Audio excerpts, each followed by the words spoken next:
رزق دینے والا، عزت دینے والا، حفاظت کرنے والا صرف اللہ ہے۔ اولاد ایک آزمائش بھی ہے اور نعمت بھی، لیکن افسوس بعض لوگ اولاد کی محبت میں اتنا کھو جاتے ہیں کہ اپنے رب کو بھول بیٹھتے ہیں۔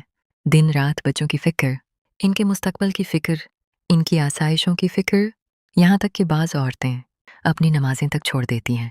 یاد رکھو، جس رب نے اولاد دی ہے وہی ان کا محافظ بھی ہے۔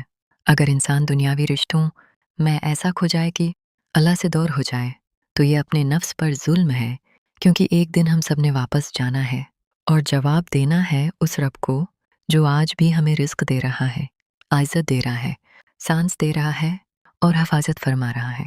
یہ دنیا عارضی ہے مگر آخرت ایک حقیقت ہے، لہذا اپنی محبتوں کا مرکز اللہ کو بناؤ۔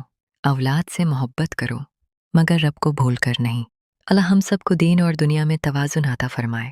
اگر یہ بات آپ کے دل کو چھو گئی ہو تو ہمارے چینل نور خدا کو ضرور سبسکرائب کریں، تاکہ روز ایسی ہی دل بدل دینے والی اسلامی باتیں آپ کو اللہ کے قریب لے آئیں۔